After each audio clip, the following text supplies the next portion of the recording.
नमस्कार दोस्तों, इस वीडियो में हम चर्चा करेंगे कि किस प्रकार से आप अपने नवग्रहों की पीड़ा को दूर कर सकते हैं केवल गाय माता को कुछ अन्न खिलाकर।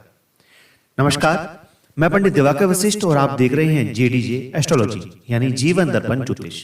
दोस्तों, हमने 2 वीडियो पहले बनाई, उसमें हमने गौ माता के बारे में आपको बहुत ही रोचक जानकारी दी।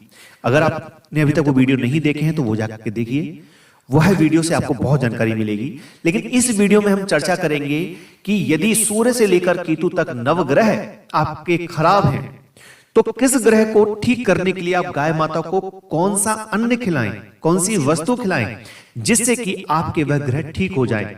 यह जानने के लिए इस वीडियो के साथ बने रहिए। दोस्तों, सबसे पहले चर्चा करते हैं सूर्य देव की।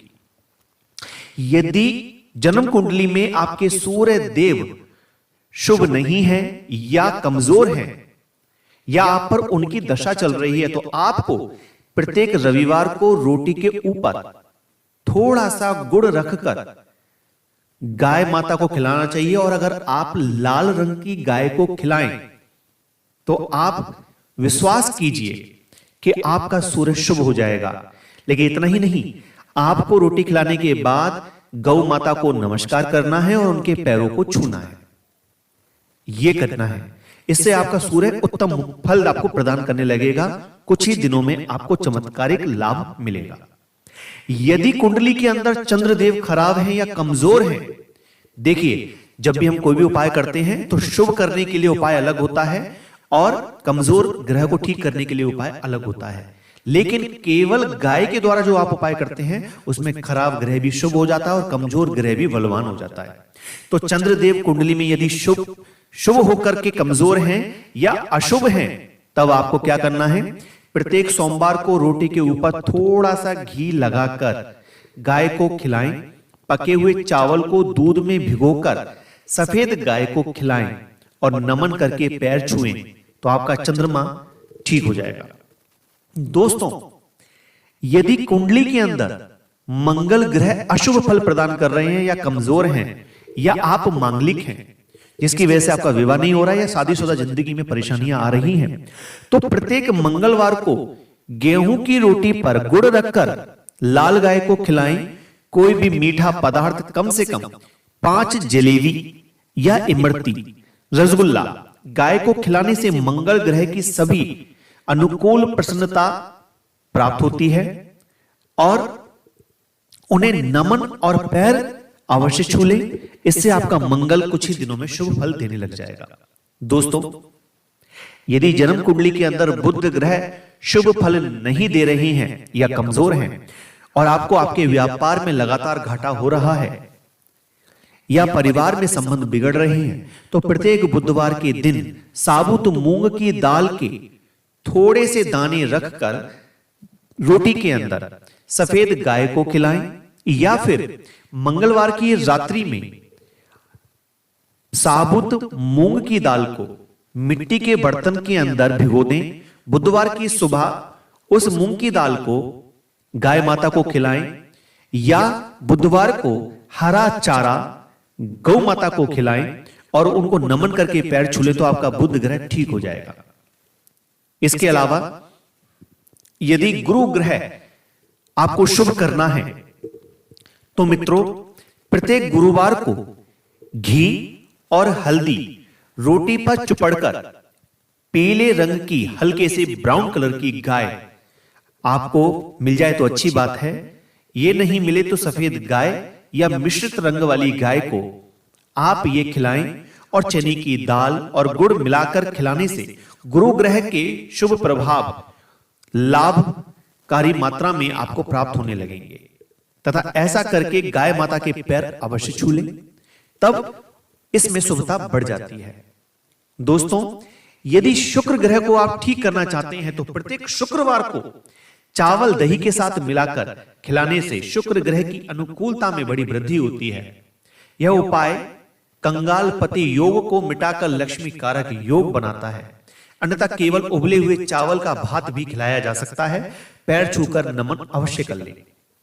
शनि को ठीक करने के लिए और राहु केतु के अनिष्टकारी को प्रभाव को शुभ करने के लिए दोस्तों आपको यह उपाय करना है। तीनों ग्रहों का एक ही उपाय है, और उपाय क्या है कि प्रत्येक शनिवार को अलग से लाया गया पीली सरसों का तेल, अलग से लाया हुआ, घर में इस्तेमाल करने वाला नहीं, सरसों का तेल रोटी पर चुपड़कर और साथ ही तिल के कुछ दाने भी रखकर चितकवरी या काली गाय को खिलाएं, या केवल उड़द की दाल बनाकर और 4 रोटी के साथ गाय माता को खिलाएं, या उड़द और चावल की बनी नमकीन खिचड़ी खिलाने से भी शनि, राहु, केतु समस्त दोष मिटकर उनके सभी लाभ प्राप्त होकर सभी प्रकार की पीड़ा, संकट और दरिद्रता दूर होती है।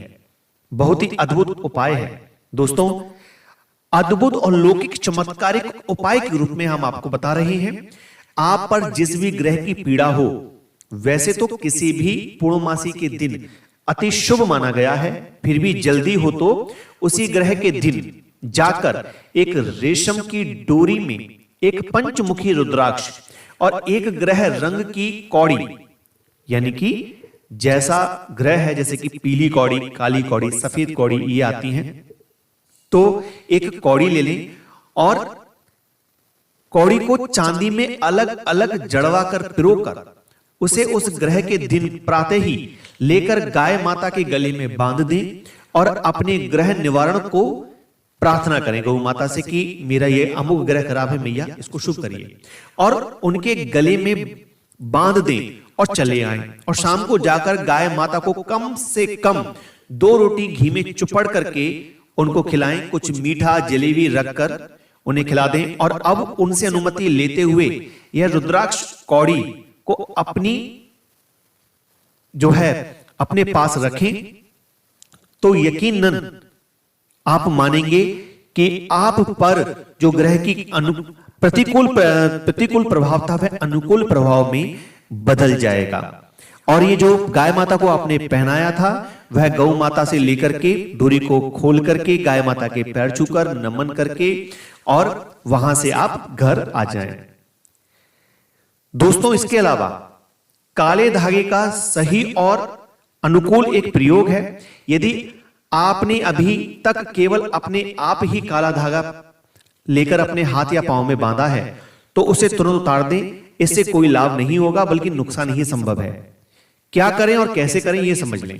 शनिवार के दिन काली गाय के सीधे पैर में खुर के ऊपर भाग में अपनी मनोकामना कहते हुए काला रेशम की एक लपेटे, यानी कि एक धागा चोको जो है लपेट दें उनके पैर के अंदर, बांध दें और चले आएं। फिर शाम को जाकर गाय माता को घी से चुपड़ी हुई रोटी और गुड़ खिलाएं, आशीर्वाद लें और अपना बांधा हुआ धागा खोलकर पुरुष अपने सीधे हाथ या जो स्त्री अपने पैर में बांधना चाह रही है वह उल्टे पैर में बांधे और गौ माता के पैर छूकर नमन कर चली आए।